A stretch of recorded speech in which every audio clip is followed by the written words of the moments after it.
네, 여러분들 다시 만나서 반갑습니다. 저도 1982년부터 선교사의 생활을 했기 때문에 40년째 이렇게 저도 선교사로 이렇게 섬기고 있습니다. 함께 동역자 되시는 여러분들 문안을 드립니다. 오늘은 지난 시간에 이어서 계속 우리 이집트에서 출애굽했던 그때부터 공부를 하도록 하겠습니다. 이스라엘 백성들이 이제 출애굽이 갑자기 이루어졌습니다. 왜냐하면 바로가 10번이나 마음이 이렇게 강팍하다가 갑자기 허락한 것이기 때문에 그들이 무슨 빵을 만들 시간도 없어서 이제 이 빵은 보통 이제 이스터 넣고 그걸 발효시켜서 빵을 반죽해서 먹지 않습니까? 근데 그런 시간도 없어가지고 그저 반죽한 그 상태에서 이렇게 만든 빵을 맛사라 그래요. 맛사. 이거를 무교병이라고 그러죠. 없을 무자에 누룩 교자. 누룩이 없는 빵이라 해서 unleavened bread라고 그렇게 얘기합니다. 이것을 챙겨 나올 정도로 그들이 속히 했는데 이스라엘 자손이 애굽에 거주한 지 430년이라고 나옵니다. 자, 어떤 때는 430년이나 나오고 출애굽기 15장에 하나님께서 아브라함과 언약을 맺을 때는 400년 만에 나오리라. 즉 4대 말에 나오리라 그랬겠는데 400년과 430년의 차이는 뭘까? 왜 30년이 차이가 나는가? 그런 내용에 대해서는 이렇게 보통 설명합니다. 요셉이가 종으로 미리 잡혀가서 종생활하고 옥살이하고 총리생활하던 이 모든 것을 이제 이스라엘 백성들이 고센 땅에 이민 오기 위한 하나의 준비 과정이라고 보고 있습니다. 요셉이가 17살 때에 두 개의 꿈을 꾸고 형들의 시기를 받아가지고 이제 그 미디안 상인을 통해서 이집트에 팔려갔거든요. 그가 그 17세 촌눈으로 가서 소년 노예로 있었습니다. 그러기를 보디발 집에서 노예 생활하고 그리고 그가 이제 또 옥살이까지 하게 돼서 보디발의 그 아내를 급탈했다고 억울하게 참 유명을 쓰게 됐는데 근데 오늘날 법학학자들도 이제 그가 이 보디발이 그 요셉이가 그렇지 않았다는 것을 알았을 것이라고 얘기를 합니다. 왜냐하면 보디발은 오늘날로 얘기하면은 검찰총장에 해당되는 분이에요. 그러니까 이분은 무슨 법이 일어나고 이러면은 거기에 대해서 너무나도 이렇게 상세하게 잘 아는 범인의 심리까지도 파악하는 그런 곳인데 요셉이가 이제 급탈을 하러 보디발 아내 집에 들어왔는지 보디발의 아내가 요셉을 급탈하러 왔는지 그것을 어떻게 알 수 있냐면은 그 부인이 이렇게 그 요셉의 옷이라고 이제 들고 있는 방향을 보고 알 수 있다고 그래요. 그래서 이제 만약에 요셉이가 와서 자기 급탈하려고 한 것을 뺏었다면은 이쪽 방향에 오실 텐데 지금 보디발이 들고 있는 옷의 방향은 분명히 이제 자기가 와가지고 요셉이를 급탈하려다가 요셉이가 도망가는 방향의 그 방향으로서 돌고 있다는 것을 봅니다. 그 보디발이 이제 부인에게 창피를 그 자리에 주지를 못하니까 여봐라 요셉을 체포해라. 그래서 잠시 감옥에 가둬둬라. 조사할 때까지 뭐 그렇게 했겠죠. 이제 만약에 그 당시 노예 종의 신분으로서 자기 그 주인의 부인을 급탈하려고 온 자는요 즉살입니다. 그 자리에서 바로 칼로 죽여야 됩니다. 그런데 요셉은 그렇지 않고 감옥에 들어갔잖아요. 그 자체가 뭔가니 보디발 부인이 평소에도 남자를 밝히는 그것을 있다는 것을 보디발이 벌써 알고 있었습니다. 그리고 옷을 들고 있는 방향도 이거는 거꾸로 들고 있는 거예요. 그래서 요셉이 이 친구 그 협의가 없고 이 부인이 문제다. 그러나 또 그 자리에서 그렇게 해버리면 부인에게 또 망신과 창피를 주기 때문에 지혜롭게 그냥 요셉을 너 조금 며칠 오게 살다가 다시 나오게끔 하겠다. 이런 식으로 이제 그가 했겠죠. 그래서 이제 옥살이를 그가 하게 됩니다. 근데 하나님의 은총이 하나님께서는 옥에서도 그와 함께 하셔서 요셉이가 모든 그 옥살이의 살림을 총괄하는 총무일을 또 거기서 하게 됩니다. 근데 감사하게도 그 감옥이 이게 궁중 감옥이다가 보니까 그간 그 당시에 장관급 되는 높은 사람들이 이 죄를 범했을 때 여기 잡혀오는 겁니다. 그래서 요셉은 옥살이를 같이 하면서 같이 갇혀 있는 분들이 다 요즘으로 말하면 토스타급들 그리고 장관, 차관급들 이런 분들과 같이 생활했기 때문에 그들의 이집트 궁중에서 쓰는 언어를 습득했을 것이고 또 그 최고급 요즘으로 말하면 최고급 그 경영학 교실을 공부한 겁니다. 그가 거기 있으면서 요즘 말하면 국방대학원 수준의 공부를 한 거죠. 거기서. 그래가지고 이제 그들이 왜 범죄에서 여기 잡혀왔고 또 이제 석방됐을 때 어떻게 하고 하는 이런 그 장관들의 행하는 일들을 다 그는 듣고 공부를 합니다. 나중에 지내고 보니까 그것이 하나님께서 이집트의 총리를 하기 위해서 미리 요셉에게 공부를 다 시키는 거예요. 그래서 요셉이가 여기에 종으로 팔려왔고 보디발 집에 또 있었고 또 그런 그 억울한 누명으로 감옥살이 한 것을 개인적으로 보면은 굉장히 억울하고 참 분풀이 하고 싶지만은 먼 미래를 볼 때에 하나님께서 그는 다 총리되기 위한 공부를 시킨 거예요. 공적 공부했지 않습니까? 이집트에 와서 언어도 익히고 또 종살이 하면서 또 감옥에 있으면서 모든 궁중 예법과 또 궁중에서 쓰는 언어는 따로 배워야 됩니다. 그런 모든 관습과 또 그가 궁금하기 때문에 이것저것 장착들을 하고 대화하면서 배웠을 것 아닙니까? 그 모든 과정이 있었기에 그가 13년 후에 이제 30세가 됐을 때에 보통 30세가 됐을 때에 정식 랍비가 되듯이 총리도 될 수 있고 또 지도자가 될 수 있는 그 나이입니다. 그때 됐을 때에 그가 왕이 바로 왕이 국무총리로 임명해도 조금도 어색함이 없이 그는 모든 것을 수행할 수 있었으면 이미 벌써 옥에서 이런 공부를 다 하고 나왔기 때문에 그렇습니다. 그래서 우리 창세기 45장 1절 2절에 보면은 나중에 이제 그가 형들이 양식을 사러 왔고 이제 그들을 만났을 때 자기가 이렇게 한데 나를 여기 보내신 분은 여러분들이 종으로 팔려서 이게 아니고 하나님께서 나를 이미 이 모든 준비를 하기 위해서 보내주셔서 훈련시키기 위해서 여러분들의 선발대 역할로 내가 여기 왔습니다 하고 고백할 수 있는 그의 신앙의 간증 고백이 실제로 그랬습니다. 하나님이 그를 모든 걸 준비시키고 그래서 총리 대신 되더라도 그들에서는 언어와 문화와 풍습을 이미 감옥에서 공부를 했기 때문에 잘 수행할 수 있었다는 것이죠. 그래서 우리 다윗도 그랬습니다. 다윗이 16살 때 너무 일찍 기름을 부어가지고 그때 소년왕으로 있었다면 목동 출신 2세의 8번째 아들이 무슨 왕으로 바로 했겠습니까? 근데 하나님께서는 하나님의 때 카이로스 때를 기다리면서 그에게 14년이라는 세월로 왕에 대한 충분한 수업을 이제 하신 거예요.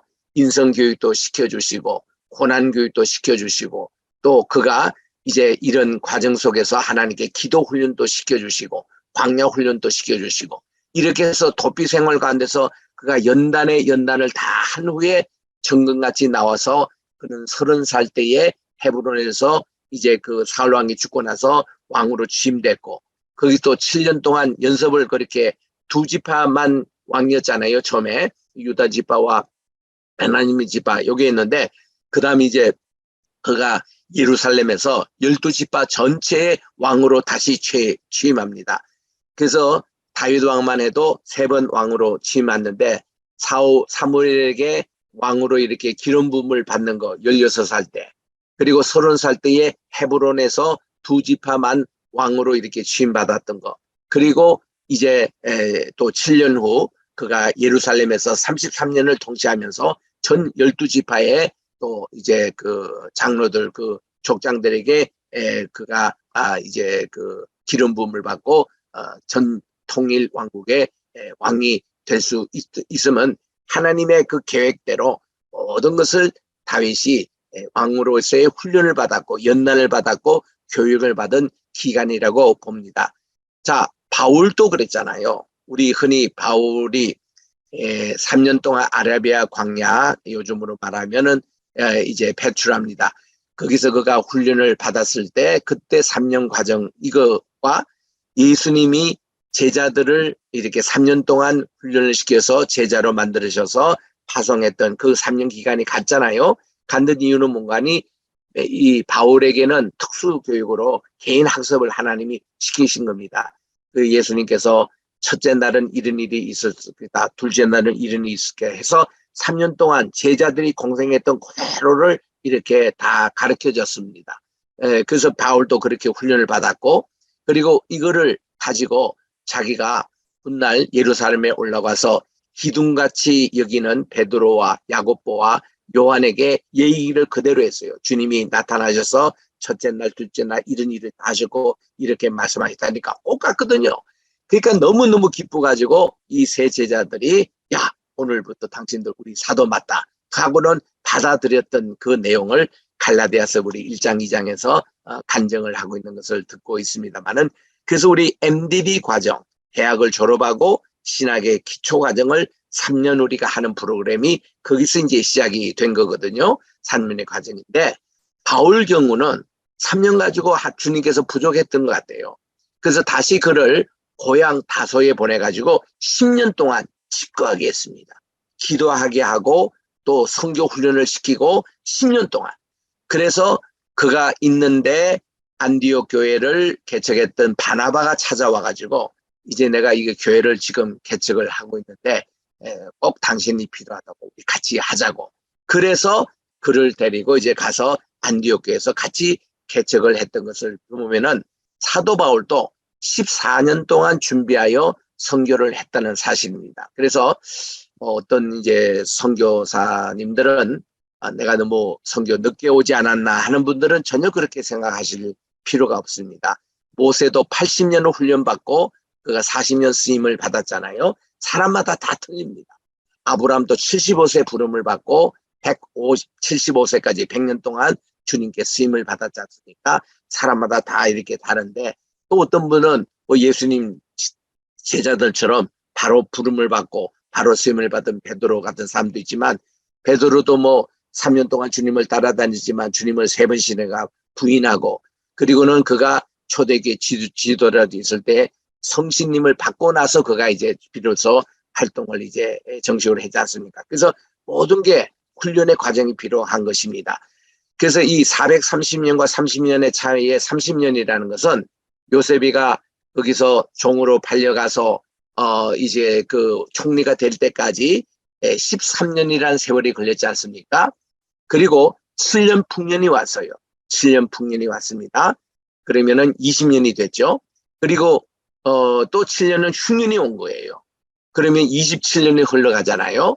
이럴 때에 야곱의 모든 가족들이 이제 여기에 이민 와서 정식으로 고센 땅에 정착해서 이민 생활 시장을 보면은 거의 30년이 찹니다. 그래서 우리 이 400년도 맞고 430년도 맞다라는 그런 얘기입니다. 41절입니다. 430년이 마치는 그날에, 이거는 하나님의 카이로스가 왔다는 겁니다. 하나님의 시간이 있는 거예요. 우리는 이 하나님의 시간이 있는데 자꾸 속도 위반을 하려고 합니다. 하나님의 시간은 이렇게 430이 있는데 그거를 급하게 먹고 200년 만에 300년 만에 이렇게 하는 것은 안 된다는 겁니다. 하나님의 카이로스가 있는 거예요. 예루살렘에 돌아왔던 그 바빌론의 귀환에서 돌아왔던 분들이 성전 건축을 막 하려고 했습니다. 그랬더니 하나님께서는 사마리아 사람을 통해서 성전 재건을 방해를 시켰습니다. 하나님께서 하신 거예요. 이유는 뭘까요? 아직 하나님의 때가 안 됐습니다. 왜냐하면은 그들이 바벨론에서 포로로 이렇게 해방될 때 희년이라고 그래요. 50년 만에 그들이 왔습니다. 49년 바벨론 포로 생활하고 고레스 황제의 칙령이 그 다음 49년 때 있었고 그 이듬해 그들이 예루살렘으로 귀환할 수 있었거든요. 그래서 그들이 50년 만에 온 겁니다. 근데 하나님의 카이로스는 이 예레미야 25장 1절 말씀대로 70년이 차야 됩니다. 성전이 다시 이렇게 복원하기 위해서는. 그래서 20년 세월이 또 흐릅니다. 흐르는 동안에 고레스 왕은 죽고 그 아들인 캄비세스 황제 때에 이제 이 성전이 중단이 됐는데, 그분이 이제 그 돌아가시고 나서 그 다음에 이제 그 아들 때에 이제 그 바벨론 포로민들이 이제 예루살렘 성전을 다시 짓는다니까 이 적극 이것에 후원하라고 허락이 떨어져 가지고 이제 그들이 성전을 건축하는데 재건하는데, 그때 학개와 스가랴가 중요한 역할을 했고, 그리고 그 당시 총독인 스룹바벨과 대제사장인 여호수아가 여기서 이제 성전을 재건을 딱 시작하는 기공식 하는 날 보니까 그때 정확하게 예루살렘 성전이 무너진 이후 70년 만에 그게 일어난 겁니다. 그 내용을 알고 노인분들이 그 첫째 성전을 보던 그 분들이 감격해서 눈물을 흘렸다고 그렇게 성경은 나옵니다. 그래서 588년에 BC 588년에 정확하게 성전이 느부갓네살에게서 무너졌고 70년 후인 518년에 성전이 다시 기용해서 지은 것이 제2성전이라고 그럽니다. 그래서 이 하나님의 때가 있는 거예요. 카이로스. 그래서 지금 또 430년이 마치는 날, 이 카이로스가 된 겁니다. 그날에 여호와의 군대가 다 애굽에서 나왔다 했는데, 이 이스라엘 군대라고 표현하지 않고 여호와의 군대라고 표현합니다. 이거는 뭔가 하니 모세가 가진 지팡이가 이게 기적을 체험하고 나서 하나님의 지팡이로 변했듯이 이름이 지금 이스라엘 군대가 아니라 여호와의 군대로 이렇게 나와요. 그들이 이제 이집트 출애굽을 합니다. Out of Egypt. 이 밤에 그들은 애굽 땅에서 인도하여 내심으로 여호와 앞에 지킬 것이니 이게 여호와의 밤이라. 또 이 밤을 여호와의 밤이라 했습니다. 이때 바로 유월절, 첫 번 유월절이 이루어진 날이 여호와의 밤이었습니다. 그래서 이 날을 자녀 대대로 지킬 것이라고 말씀합니다. 하나님께서 이 유월절의 규례에 대해서 이렇게 말씀합니다. 이방 사람은 먹지 못할 것이나 각 사람이 돈으로 산 종은 할례를 받은 후에 이 유월절 잔치에 참여하도록 되어 있습니다. 또 거류 및 나그네, 타국 품꾼들도 이제 여기에 참여하지 못하지만 한 집에서 먹되 그 고기를 조금씩 밖으로 말고 뼈도 꺾지 말고 이스라엘 회중이 다 이기지게 행하라 할 때 이 유월절 이 잔치는 집안에 있는 모든 사람이 함께 먹을 수 있도록 하나님이 허락해 주셨고, 그리고 여기 43절에 조건이 나옵니다. 너희와 함께 거하는 타국인이 유월절에 그런 이제 그것을 지키거든 그 모든 남자는 할례를 받은 후에야 가까이 하고 지킬 것이라 해서 이 그 종이라도 할례를 하고 나서 여기 이스라엘 사람처럼 이 유월절 잔치에 참여하도록 그렇게 되어 있습니다. 자, 여기 유월절 음식이 6가지 있습니다. 6가지 있는데 여기 보니까 이게 전통적으로 이렇게 그렇습니다. 우리 여기 6가지 음식을 우리 하나씩 보면은 무교병이 있어요. 무교병을 유대인 말로 마사라고 그럽니다. 이 마사는 여성 단수형이고 이거를 복수형으로 읽을 때는 마소트라고 읽어요. 그래서 오늘날 미국이며 이스라엘이며 슈퍼마켓 가면 마사를 이렇게 팝니다. 마사하면 다 알아듣습니다. 마소트라고도 합니다. 또 쓴나물, 이것은 그들의 쓴경험. 또 양고기를 먹습니다. 차로셋이라는 잼을 먹어요. 잼을 만들어 먹습니다. 상추를 먹습니다. 양파를 먹습니다. 이 6가지가 대표적인 유월절 만찬의 음식들입니다. 자, 그래서 그들이 드디어 출발하는데 BC 1490년이라고 알려지고 있습니다. 요게 이제 보수교단에서 얘기하는 1490년 설이고, 요거는 중왕조 이제 끝입니다. 그리고 이 자유교단에서 얘기하는 설은 1290년 신왕조에 나오는 이제 그 황제 세트 1세라고 그럽니다. 이때 출애굽했다라고 이렇게 알려졌는데 저는 1490년 쪽을 선호하고 싶습니다.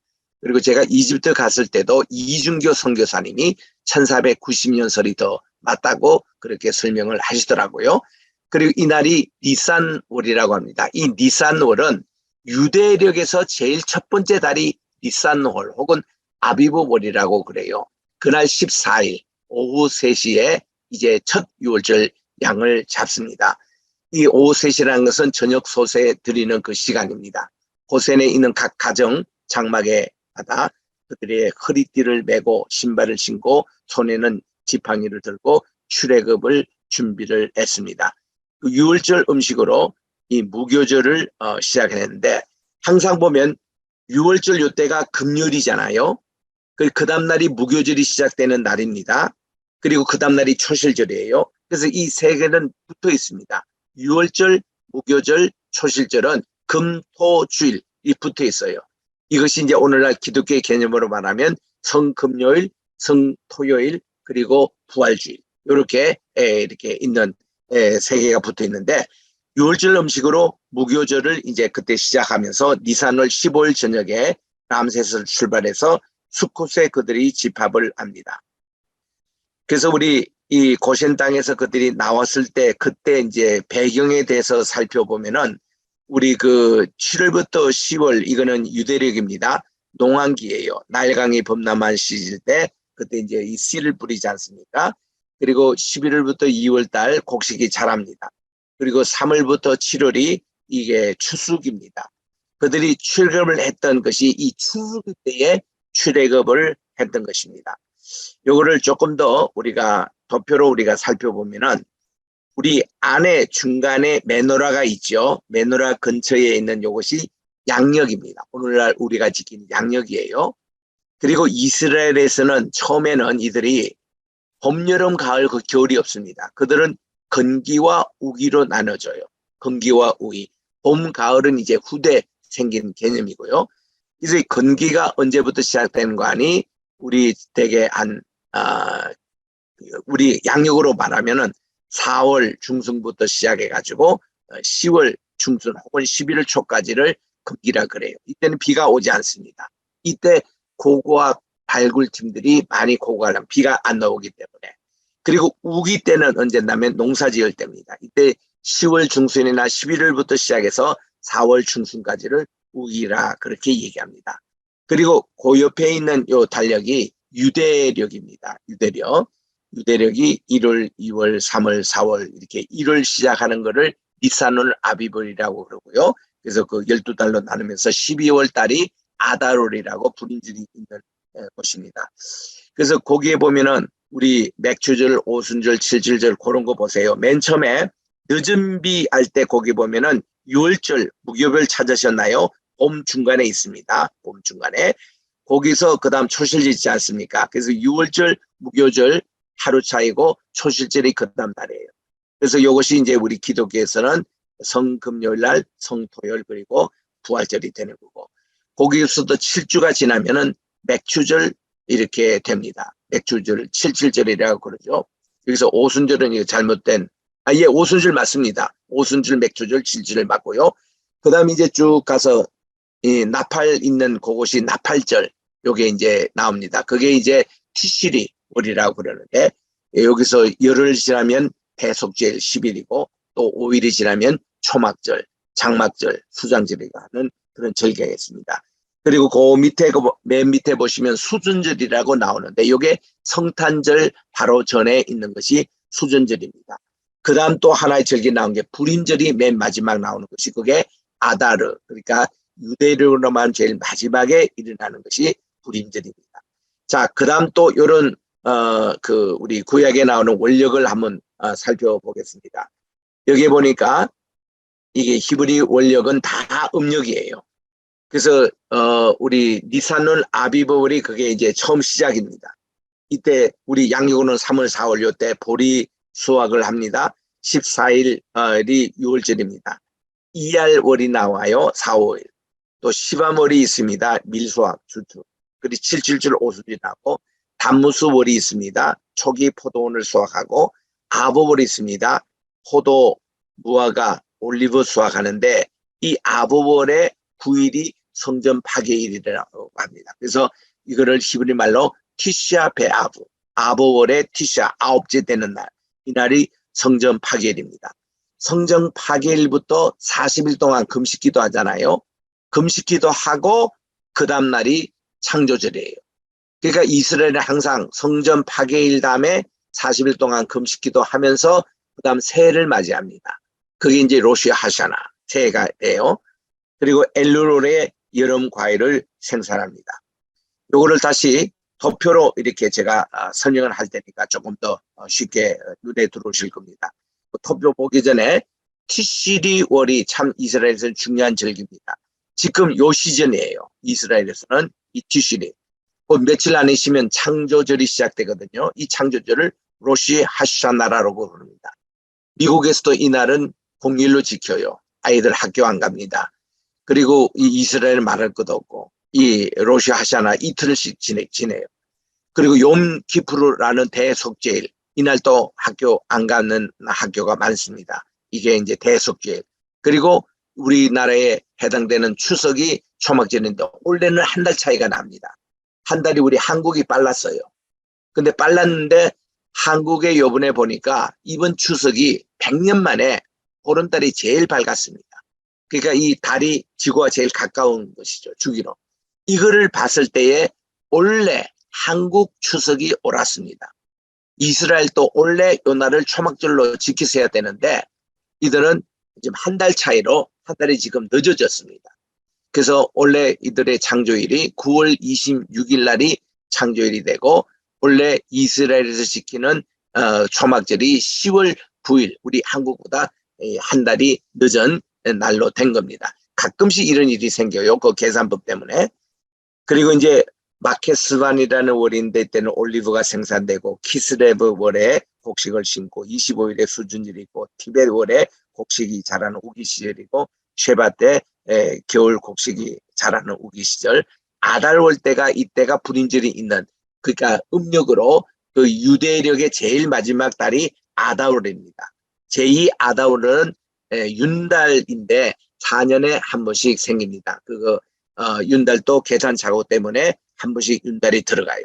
그리고 다시 이제 니산월이 유대력에서는 처음 시작하는 이제 달입니다. 그래서 그 다음이 이제 이것이 이제 유대력인데요. 유대력에서 우리 중간 가운데 성경 명절이라 그래서 양력은 내 쪽에 있는 그런 것이고 밖에 있는 요것은 유대력이라고 그렇게 되어 있습니다. 그래 안내에 있는 내 쪽은 오늘날 우리 양력 개념이에요. 그래서 우리 성경에는 3월부터 시작하는 학기도 있고 미국과 같이 9월에 시작하는 학기가 있잖아요. 3월부터 시작하는 학교는 태양력을 기준한 나라가 그렇게 지킵니다. 대표적인 나라가 일본이에요. 그리고 9월부터 지키는 것은 달을 기준한 이스라엘과 미국과 거의 많은 나라가 달을 기준해서 9월 학기가 시작되지 않습니까? 그래서 우리나라에 우리 서양 선교사님이 들어왔을 때에 학교가 언제 시작했을까요? 거의 다 미국에서 오신 분들, 카나다에서 오신 선교사님들이기 때문에 우리나라 학기 제도가 다 이 달력, 이스라엘이나 미국처럼 9월 학기에 시작이 된 겁니다.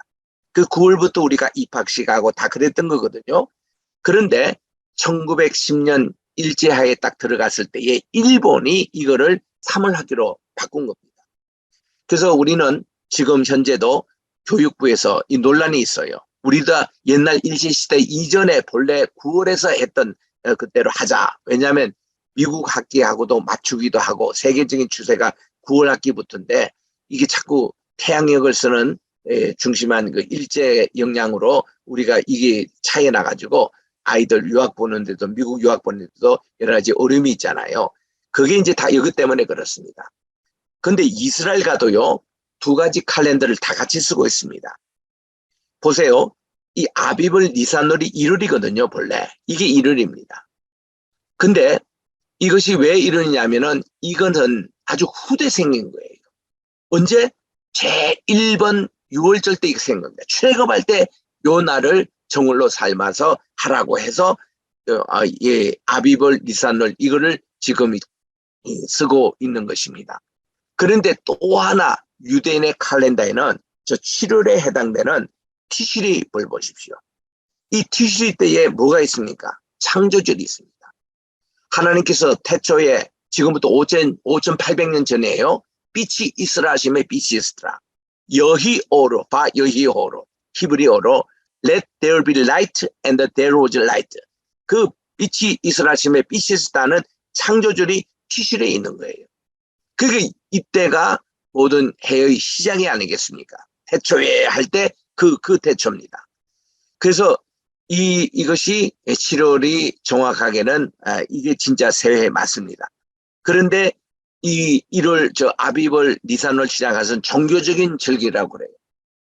그래서 이 사회에서는 7월이 또 1월로 이렇게 이스라엘에 설고 있습니다. 그래서 세속적인 칼렌더와 또 종교적인 칼렌더 두 가지 다를 병행하고 있습니다. 이스라엘에서 지금도 하고 있는데, 우리는 이제 성경을 읽으니까 성경은 다 음력으로 돼 있고, 성경은 이제 명칭도 아비벌, 2월은 시월, 3월은 시완월, 4월은 담무스월, 5월은 아보월. 요때 이제 예루살렘 성전이 9일날 파괴가 됐거든요. 그때부터 40일째 되는 날이 7월이는 티실이 있는 로시 하샤나 창조절입니다. 그리고 불월, 기슬레월, 테레, 또 스밧, 아다롤이 이게 마지막입니다. 그러니까 아다롤 14일에 바로 불임절이 있었죠. 이 에스더와 우리 그 오르드게 이로 말미암아. 그래서 우리 여기 전체가 그렇게 되어 있고, 그다음 우리 유대인의 3대 절기로 6월절, 오순절, 초막절이 있고, 5대 절기는 수전절과 불임절이 들어가 있습니다. 이게 5대 절입니다. 그래서 6월절에는 그들이 읽는 그 성경책이 바로 아가스를 읽습니다. 오순절에는 그들이 룻기스를 읽어요. 초막절에는 전도서를 읽습니다. 수전절 이때 보면은 예레미야 그 에가스를 읽고요. 불임절에 보면은 이 에스더서를 읽습니다. 그래서 이 5가지 읽는 거를 메기로트라 그렇게 얘기를 합니다. 물론 수전절과 이게 예루살렘 멸망일이 차이가 있습니다. 여기 이대로. 그래서 이제 5대 절기라면 주로 그렇게 얘기를 하는 겁니다. 그럼 이거를 기독교 절기를 또 보면은 우리 6월절 그때가 주님이 고난당하시고 무덤에 쉬신 날이 토요일이잖아요. 그래서 이 토요일이 우리 주님은 토요 안식을 완성하신 날이에요. 그날. 그리고는 그 다음날 부활절 아침에 우리 주님은 부활하셔서 잠자는 자들의 첫 열매, 초실입니다. 잠자는 자들의 첫 열매가 되셔서 오늘날 우리는 주일날을 지키는 거예요. 구약의 이제는 그 토요 그 안식일은 더 이상 의미가 없습니다. 그래서 고난, 무덤, 부활절을 지키고, 그 다음 오순절 날 때는 이날 우리 주님께서 약속하신 보혜사를 보내주셨습니다. 성신님께서 보내주셔서 이날이 성신 강림일이 되시는 거예요. 우리 기독교 절기로서는.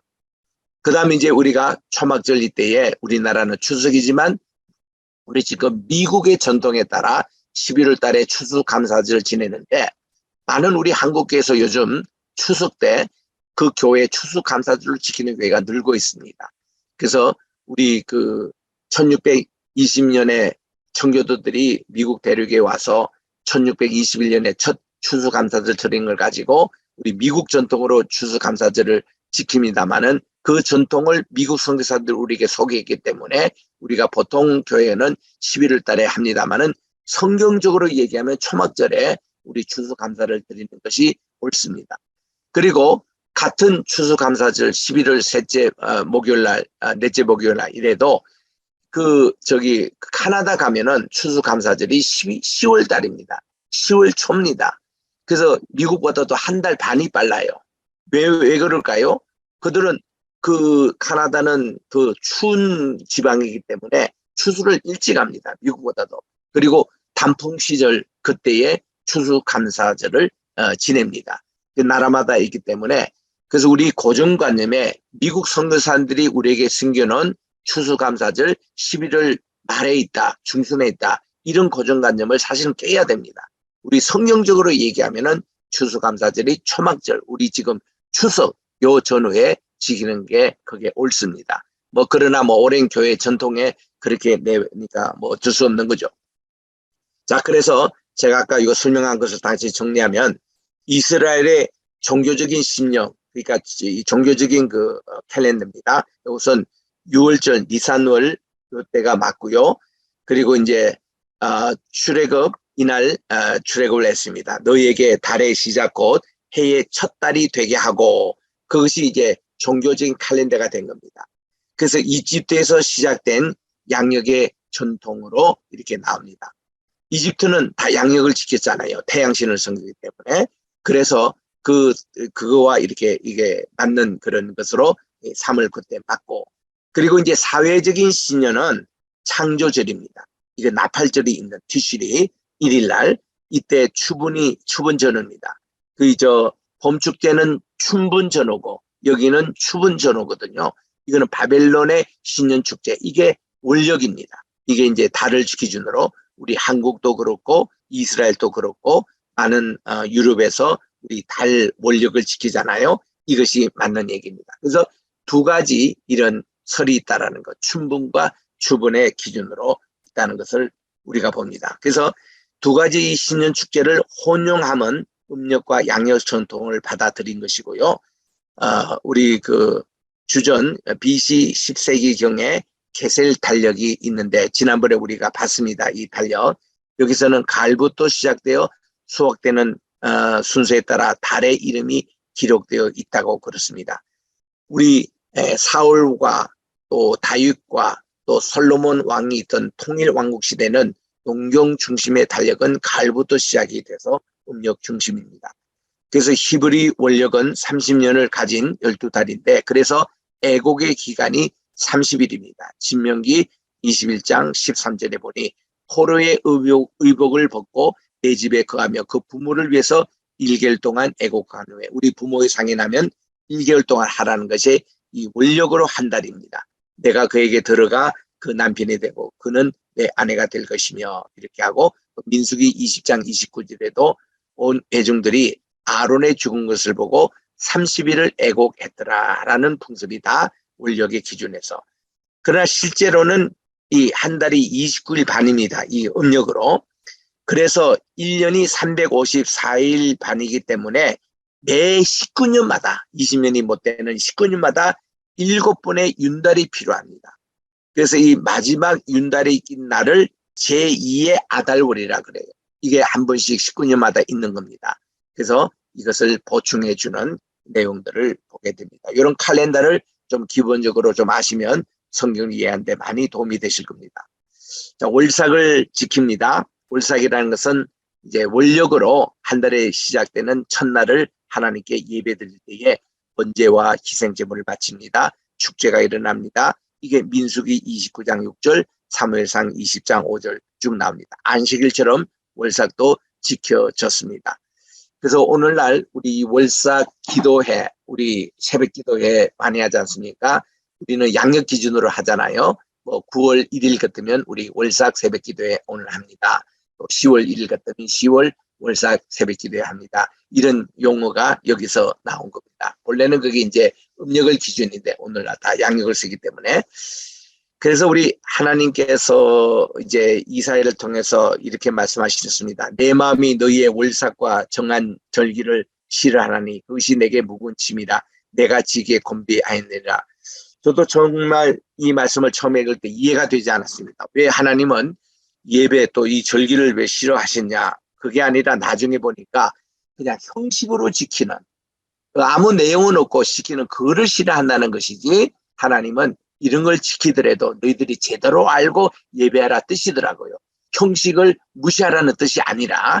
그래서 이런 것을 어디서 주님이 시정하시냐면 마태복음 23장 23절에 보면은 주님이 이게 외식하고 이렇게 하나님께 정말 그 벌을 받을 사람을 7번 이렇게 말씀하시면서 이런 외식하지 않기 위해서는 이게 마태복음 23장 23절에 저들이 지키는 그 바리새인이나 그 당시 경건한 사람들이 지키는 모든 11조도 내고 형식도 갖추고, 그리고 그 율법에 더 중요한 바 정신인 의와 인도 신도 함께 행하라, 그렇게 말씀합니다. 의와 인과 신은 미가서 6장 8절에 있는 대로 공의를 행하며 인자를 사랑하며 하나님과 겸손히 거하는 것을 의와 인과 신으로 요약을 하신 말씀이에요. 그래서 우리 주님께서도 형식도 중요하고 내용도 중요한 것을 말씀해 주셨습니다. 마태복음 5장 17절 20절에 보니까 우리 주님께서 내가 이 율법을 폐하러 온 게 아니다. 이런 형식이나 이런 거 폐하는 게 아니라 내가 이를 완성하라 왔다고 그렇게 말씀을 하고 있습니다. 그래서 우리 로마서 7장 12절에도 보면은 이 바울도 절대로 율법을 무시하지 않았습니다. 율법 그 자체가 거룩합니다. 그 자체가 의롭습니다. 그 자체가 선합니다. 그러니까 이 율법도 꼭 잘 지키도록 그렇게 권면하고 있는 것이죠. 아모스 8장 5절 그리고 밑에 시편 81편 3절 같은 내용입니다. 자, 우리 초생달은 이제 달이 시작되는 첫 번 시작이지 않습니까? Beginning of the moon입니다. 이게 초생달 요거를 본따서 만든 종교가 이슬람 종교예요. 이슬람이란 뜻 자체도 슬람, 살람이에요. 이거는 평화라는 말입니다. 평화의 기초를 놓다 이런 말이고 예루살렘도 평화를 놓다, 기초가 된다 이런 뜻입니다. 그래서 예루살렘 말이나 이슬람 말이나 그 뜻은 같아요. 평화를 낳는다 이런 뜻인데 이슬람에서는 초생달이 그들의 심볼입니다. 이게 달의 처음 시작이죠. 그래서 그들은 원력을 쓰고 달을 기준합니다. 모든 이스라엘. 그래서 그들이 이제 지키는 라마단이라고 이게 양국으로 항상 틀려요. 이렇게 그들의 금식달이 이렇게 뭐 2월도 됐다가 4월도 됐다가 막 이렇게 왔다 갔다 하는 게 원력의 기준에서 그런 겁니다. 그래서 이제 원력을 기초한 이것을 이 신을 알라신이라 그래요. 알라신은 마음의 때가 속해 있는 부족을 쿠브리스 족이라고 하는데 그들이 360신을 섬겼답니다. 그 중에서 최고의 원력, 달신인 이게 알라신을 택해가지고 그들을 단일 신교로 만든 것이 이슬람교입니다. 그래서 그들이 다 원력을 쓰거든요. 그래서 이 달신, 그 알라신은 여신이지 남신이 아니에요. 그 모든 원력과 관계되는 여신이 저들이 섬기는 세미라스, 이슈타르, 이난나 또 이제 그 바알신과 함께 이렇게 섬겼던 그 이제 그 여신들이 전부 다 여신 그 원력이십니다. 이 달신입니다. 그래서 이런 내용들. 또 우리 마늘 축제로는 이 무교절, 초막절, 불임절이 있잖아요. 이때는 다 보름달이 있을 때입니다. 우리도 지금 추석에 맞긴 했지만 초막절이 지시리 15일 우리나라로 추석 그때에 이것이 이제 있는 절기입니다. 무교절 규정에 대해서는 출애굽기 13장에서 자세히 언급하고 있는 거 읽어보시기 바랍니다. 이때에 그들이 출애굽을 해서 7일 동안 무교병을 먹어야 됐고 하나님께 안식을 지키고 7일 끝난 무교절 이때도 큰 축제가 벌어집니다. 그때에 우리 주님께서 요한복음 8장 37절의 말씀의 배경인데 이 모든 축제가 끝날 마지막 때에 우리가 부흥성에도 보면 마지막 날 때 큰 일이 있다고 그랬잖아요. 그 유대인의 전통입니다. 그 무교절 마지막 날이 무슨 날인고 하니 두 가지를 행해요. 그들이 이제 제사장이 저 예루살렘 성전 그 밑에 가보면은 다윗성 끝에 바로 실로암 샘이 있지 않습니까? 그 실로암 샘은 예루살렘 밖에 있는 기온샘에서 535m를 타고 히스기야 튼을 따라서 여기 이제 예루살렘 안쪽으로 물이 고인 그곳이 실로암 못이라거든요. 거기서 대제사장이 물을 떱니다. 떠가지고 행렬을 해요. 예루살렘 성전 안으로 쫙 행렬을 합니다. 그러면은 그들이 그 광야 40년 시절 동안에 하나님이 우리에게 생수를 주시고 오아시스를 주시고 리비딤 반석을 통해서 또 무리바 반석을 통해서 물을 주신 것을 감사해서 생수를 뜨는 행전을 하거든요. 우리 주님께서 그걸 보시고 여러분들이요 누구든지 목마른 사람은 거기에 의존하지 말고 내 배에서 흘러나오는 생수의 강을 마시시오. 이게 이제 앞으로 우리에게 주실 성신님을 일컫는다고 말씀을 하고 계시는 겁니다. 바로 그 초막절 마지막 날에 행했던 일이에요. 두 번째는 이날 저들이 40년 동안 하늘에서 만나를 먹고 그들이 가나안 땅에 도착해서 첫 해 곡식을 먹을 때 그때부터 만나가 스탑이 됐지 않습니까? 그래서 그들이 가나안 땅에 들어와서도 첫 곡식을 먹기 전까지는 만나를 계속 먹었습니다. 그거를 이제 해서 생명의 떡에 대한 것을 이제 그들이 이것을 축하를 하는 거예요. 그래서 이 초막절 끝나는 그 다음 날이 무슨 날인 거 아니? 토라를 그러니까 창세기, 출애굽, 레위기, 민수기, 신명기를 한번 다 완독 이제 그들이 안식일 때마다 읽어야 될 구절이 있는데 그거를 읽고 이제 1년에 다 한 그게 끝나는 날이 초막절 마지막 날입니다. 그리고는 그 다음 날을 뭐냐 하면 신카 토라라고 다시 우리 토라가 읽혀지는데 이제 창세기부터 읽혀지는데 신카라는 것은 기쁨이에요. 토라라는 것은 이 말씀이에요. 하나님 말씀 그 두루마기 이거를 토라를 안고 끙충끙충 뛰며 즐거워하는 축제가 신카 토라입니다. 그래서 사실은 이 초막절 때에 그들이 일주일 동안 무교절을 이제 그 가지고 이제 이 초막절 때 일어나는 일입니다. 그때 그들이 신카 토라를 해서 다시 이제 그 말씀을 읽기 시작하는 것이 오늘 우리 한국으로 말하면 추석이 끝나고 오늘 이제 새로 이제 또 시작되는 9월 13일 화요일 말씀입니다. 이때 이제 유대인에서는 신카 토라가 있는 그런 날입니다. 그래서 우리 무교절 6개월 전에 있었던 것은 출애굽을 기념하고 6개월 후에 있었던 이 초막절 이때는 하나님의 말씀 중심으로 이렇게 정말 생수의 물을 가지고 또 하늘의 만나를 우리가 먹었던 그것을 기념하면서 이 토라를 일독을 마치는 이런 날을 축하하는 것이 이제 초막절 행사였거든요.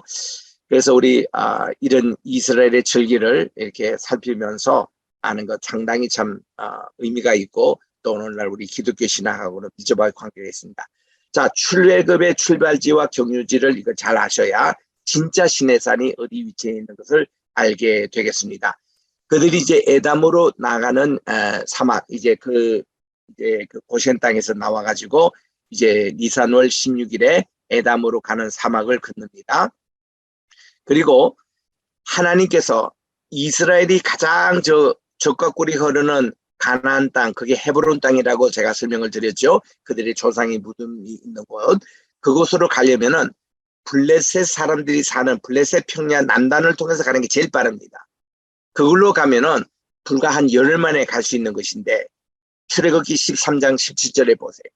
바로가 백성을 보낸 후에 블레셋 사람의 땅의 길은 가까울지라도 하나님이 그들을 그 길로 인도하지 아니하셨으니 이는 하나님의 말씀하시기를 이 백성이 블레셋 사람과 마주쳐서 전쟁을 이제 당하면은 이웃쳐서 이집트로 다시 돌아갈까 함이라 이것 때문에 하나님 그걸 막으셨다고 그랬습니다. 그래서 그들이 그 밑에 있는 이제 광야를 통해 가지고 저쪽 오늘날 미디안 땅으로 인도를 하십니다. 18절에 그러므로 하나님께서 이 홍해의 광야 길로 돌려 백성을 인도하심에 이스라엘 자손이 애굽 땅에서 항우를 지어 나올 때에 모세가 요셉의 해골을 취합니다. 이거 참 중요한 얘기입니다. 이 창세기 50장 제일 끝나는 마지막 소토리가 뭔가니 요셉이가 죽을 때 형들에게 유언을 남깁니다. 형제들에게 제 해골을 절대로 이 우상 땅에 두지 마시고 아버지 우리 조상들이 묻혀있던 가나안 땅 당신들이 적과 꿀이 흐르는 그 땅으로 돌아가실 때 반드시 이것을 챙겨주십시오 하고 요셉의 해골이 미라로 변화되지 않았습니다. 이거를 이스라엘 12지파가 계속 보관하고 있었습니다. 12지파 가운데서도 그 요셉의 아들이 누구예요? 에브라임 지파와 므낫세 지파지 않습니까? 근데 장자 축복은 차자인 에브라임 지파가 받았어요. 그래서 에브라임 지파가 계속 이 해골을 보관했습니다. 이 에브라임 지파에서 나온 인물이 여호수아 장군이에요. 그 후에 사무엘도 에브라임 지파에서 났습니다. 그래서 이제 그들이 다시 이제 왔을 때에 에브라임 지파 땅에 바로 이 요셉의 무덤이 있습니다. 언제 묻힌집니까? 여호수아 장군이 죽고 나서 그분이 묻혀지고 그 옆에 보면은 요셉의 무덤이 지금도 가 있습니다. 그래서 예수님께서 수가성의 그 사마리아 여인과 대화했던 그 장소가 야곱의 우물인데 그 야곱의 우물에서 여호수아 장군의 묘도 보이고 그 요셉의 묘도 보입니다. 그런데 이 요셉의 이 장례가 세계에서 제일 긴 장례를 거쳤다는 거. 왜냐하면 그가 이런 그 유언을 남겼기 때문에 요셉의 뼈가 여기에 그 이집트 땅에 뭐 미라로 만들지도 못하고 그대로 그들은 그 뼈를 이제 해서 보관을 했다가 그러니까 뭐 거의 400년여간 했다가 그리고는 그들이 이제 출애굽할 때 이거부터 챙겼다고 그랬어요. 그래서 이는 요셉이 이스라엘 자손으로 단단히 맹세하여 이르기를 하나님이 필년 너희를 권고하시리니 너희는 나의 해골을 가지고 나가라 해서 창세기 50장 25절은 나가거든요. 그래서 이거를 언제 장사했냐면은 여호수아서 24장 32절에 애굽에서 이끌어낸 요셉의 뼈를 세겜 땅에 장사했으니 이때가 몇 년 되겠습니까? 한 350년을 이집트에서 보관했고 40년 광야에서 이 뼈를 계속 갖고 다녔고 그리고 그들이 돌아와서 가나안 땅을 점령할 때 40년을 점령하고 정착을 하고 그리고는 요사 장군이 죽고 나서 그 이듬해 했기 때문에 350 더하기 40 더하기 40 더하기 그리고 한 1, 2년 하면은 약 한 450년 후에 이 장래가 되는 거고 그래서 요셉의 그 장래는 제일 세계에서 길었다 이런 얘기를 여기서 하고 있습니다. 그래서 여기 야곱이 세겜의 아비 하몰의 자손에서 금 100개를 주고 산 땅 이게 야곱의 우분이 있는 곳이에요. 그래서 우리 퀴즈를 냅니다. 아무리 팔레스타인 사람들이 자기들이 무슨 웨스트뱅크다 뭐다 자기들 땅이라고 해도 반드시 이것은 이스라엘 사람들이 돈으로 주고 딴 땅이 3개가 있어요. 첫째로 아브라함의 무덤이 있는 막벨라 동굴입니다. 은 400세기를 주고 산 거예요. 두 번째로 바로 이 땅입니다. 세겜 땅. 바로 오늘날 수가성 여인과 주님을 만났던 야곱의 우물, 이 땅을 100개, 금 100개를 주고 산 곳이에요. 그리고 세 번째는 하나님의 언약궤가 다윗의 명으로 예루살렘에 옮기다가 잠시 우사에 사고가 나가지고 오베데돔 집에서 그것을 하는데 그게 아리우나 타장 마장입니다.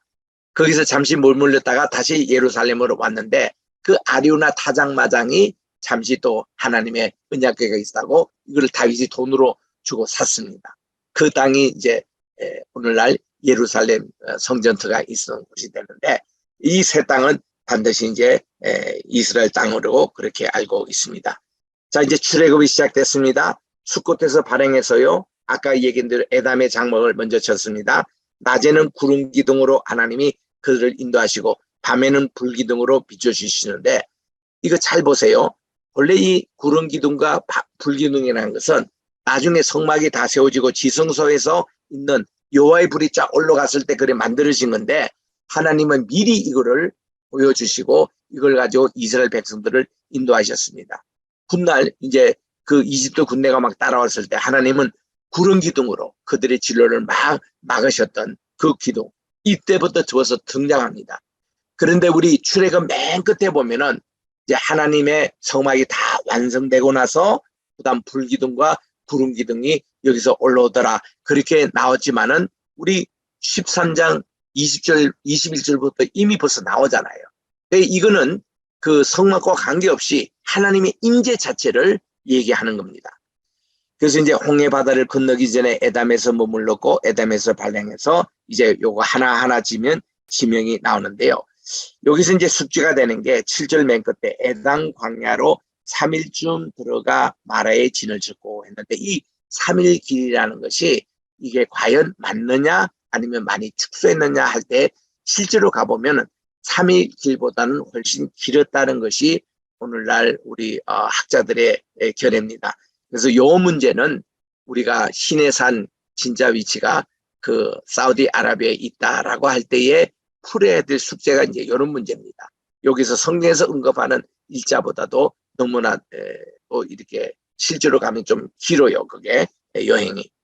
자, 여호와께서 그들 앞에서 낮에는 구름 기둥, 밤에는 불 기둥으로 이들을 인도하셨다고 그랬습니다. 밤낮으로 저들을 인도해 주시는 하나님의 임재의 표시로 나옵니다. 그래서 이제 14절에 이 출애굽의 여정이 이제 시작이 돼서 여기서 고센 땅에서 그들이 나와가지고 숫곳까지 오고 숫곳에서 이렇게 이제 이 루트를 통해서 이제 이 아카바 방까지 오게 되는데 이게 3일 길보다 훨씬 깁니다. 그러면 이게 이제 그런 해석할 때는 여기서 이제 옛날 그 출애굽의 그것은 여기서 이제 이렇게 바로 오는 게 아니라 밑으로 오게끔 돼 있거든요. 마라라는 곳이. 그렇게 가면은 그것도 실제로 가보면은 3일보다는 조금 더 걸려요. 그리고 밑에 가보면 쭉 르비딘까지 가는데 시간이 꽤 많이 걸리는데 이러나 저러나 성경에서 나오는 그 날짜 표시 며칠 이런 것은 정확하지 않습니다. 그래서 이런 문제가 우리 출애굽 그 시내산이 이게 시내 반대에 있다는 그 설이나 또 새로 이렇게 미디안 강에 있다는 설이나 성경에 나선 그 일자가 다 짧다라는 거. 그게 이제 좀 풀어야 될 숙제로 나와 있습니다. 바로가 변심해서 바로 이집트 군대를 따라오잖아요. 저 이스라엘 군대를 따라옵니다. 진퇴양난의 위기성 속에서 모세에게 이제 백성들이 원망을 하니까 모세가 이런 얘기를 합니다. 우리 출애굽기 14장 14절 이거는 정말 우리 중요한 절이기 때문에 다 같이 좀 읽어보기를 원합니다. 시작. 여호와께서 너희를 위하여 싸우시리니 너희는 가만히 있을지어다. 영어로 The Lord shall fight for you and he shall hold your peace. 이 구절이 왜 유명하느냐? 제가 세계적인 선교지를 제가 다녔습니다. 우리 선교사님들 많은 선교사님들이 그들이 선교표들로 건 것이 이 말씀이에요. 여호와께서 너희를 위해 싸우시리니 너희는 가만히 있을지다. 하나님이 선교를 직접 하신다는 겁니다. 그래서 우리는 하나님의 하신을 보자는 거죠. 그래서 많은 선교사님들이 이거를 교훈으로 삼습니다. 선교 훈련을 받으실 때 이 훈련을 받아서 아마 그러신 것 같아요. 그리고 두 번째는 The Lord will fight for you라는 이 자체가 여호와라는 이름의 뜻이라고 그럽니다. 하나님의 이름의 뜻이 뭔가니 어제도 계시고 오늘도 계시고 영원히 계시는 분으로 그렇게 그 뜻 자체가 영원한 자존자로 그렇게 나옵니다만은 그 뜻이 이스라엘 할 때 라엘 하나님께서 이스라 이것은 다스리시다, 싸우시다, 지배하시다 이런 뜻이라고 그래요. 그래서 이 여호와의 그 뜻 칭호, 기념 칭호입니다. 이 뜻 자체가 The Lord will fight for you 이거예요. 그래서 오늘 또 우리가 목회 현장이나 선교 현장이나 전도 현장이나 우리 신앙생활의 현장에서 지금 앞에는 홍해바다가 놓였습니다. 뒤에는 이집 군대가 따라옵니다. 이럴 때 하나님께서 우리를 위해서 싸우시더라. 이것이 일어나는 것이 이제 홍해바다가 갈라지고 뒤에는 하나님이 구름 기둥으로 이집트 군대를 잠시 교란시키다가 이스라엘 따라서 이들이 홍해바다 건너오는데 모세가 건너편에서 다시 이게 지팡이를 홍해바다 위에 보니 물이 다시 회복이 돼가 모든 이집트 군대 악의 세력이 수장되는 일이 새벽에 일어나는 것을 우리 다음 시간에 계속해서 우리 보도록 하겠습니다. 오늘은 여기까지입니다. 혹시 질문 있으면 해주시기 바랍니다.